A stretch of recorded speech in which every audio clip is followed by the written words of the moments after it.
अस्सलाम वालेकुम। कैसे हैं आप सब? उम्मीद करती हूँ आप सब बिल्कुल ठीक ठाक और खैर खैरियत से होंगे। अल्लाह ताला आप सबको अपने घरों में ज़मान में रखे और तमाम बीमारियों से बचाए रखे। हाँ जी, आज मैं आपको बेसन की रोटी की तरकीब बताऊँगी। बेसन की रोटी शुगर के पेशेंट के लिए बेहतरीन होती है। उससे पहले आप सबसे रिक्वेस्ट है, मेरे चैनल को सब्सक्राइब कर लीजिए, लाइक कीजिए और शेयर करना मत भूलिए। और बेल आइकॉन को भी प्रेस कीजिए ताकि हर आने वाली न्यू वीडियो का नोटिफिकेशन आप सबको मिल सके। हाँ जी, बेसन की रोटी सेहत के लिए बेहद मुफीद है। इसमें बहुत ज़्यादा ग़िज़ायत पाई जाती है। मैंने तकरीबन आधा पाव बेसन लिया है, एक छोटी प्याज ली है और हरा धनिया थोड़ा सा, एक हरी मिर्च ली है, आधा चम्मच मैंने सूखा धनिया लिया है और आधी टीस्पून नमक लिया है, एक टीस्पून सुरख मिर्च ली है, चुटकी हल्दी डालूँगी और चुटकी मेथी मैं डालूँगी, सूखी मेथी, और 2 चुटकी अजवाइन है और 2 ही चुटकी सफ़ेद ज़ीरा है।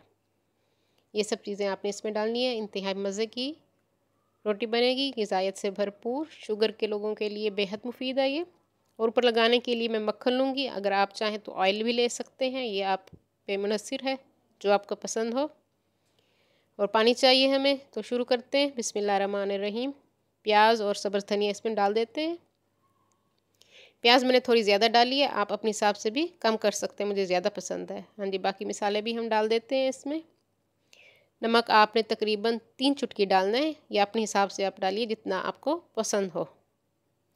मैं इसमें 3 चुटकी नमक डाल रही हूँ, यानी ये 1/4 चम्मच के करीब बनेगी। इंतहाई ग़िज़ायत से भरपूर और मज़े की है। जिन लोगों को ब्लड प्रेशर है वो भी खा सकते हैं, कोलेस्ट्रॉल लेवल जिनका हाई रहता है वो भी खा सकते हैं। अब थोड़ा थोड़ा पानी हम इसमें डालेंगे और इसको मिक्स करेंगे अच्छी तरह से। और इसको हमने तकरीबन बना के बैटर को 5 मिनट के लिए रख देना है।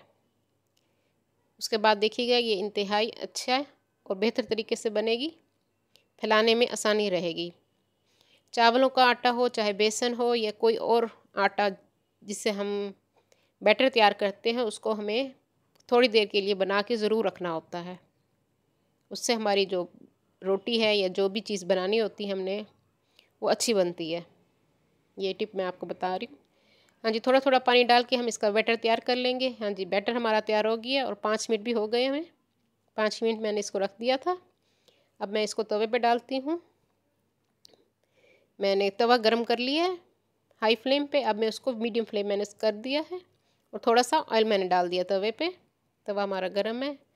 अब मैं इस पर ये सारा बैटर डाल देती हूँ।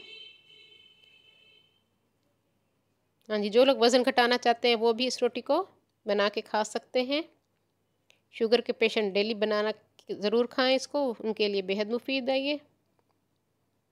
और जो लोग कोलेस्ट्रॉल हाई जिनका रहता है वो भी आसानी से इसको खा सकते हैं, उनके लिए भी बेहद मुफीद है ये। बेसन में बहुत ज़्यादा ग़िज़ायत होती है, बहुत ज़्यादा, जो हमारी सेहत के लिए बहुत मुफीद है। और इसको मैं साथ साथ ऑयल भी लगाऊंगी साइडों पे, ताकि ये चिपके नहीं। आपने भी इसी तरह करना है ताकि ये चिपके नहीं। और इसका मीडियम फ्लेम मैंने कर दिया है ताकि ये आराम से पके। हाँ जी, साइडों साइडों पे आप इस पर तेल लगा दीजिए और इसको पकने दीजिए। हाँ जी, हमारी देखिए रोटी तैयार है बेसन की। आप इसको मक्खन और हरी चटनी के साथ खाइए। इंतहाई मज़े की और ग़िज़ायत से भरपूर है ये।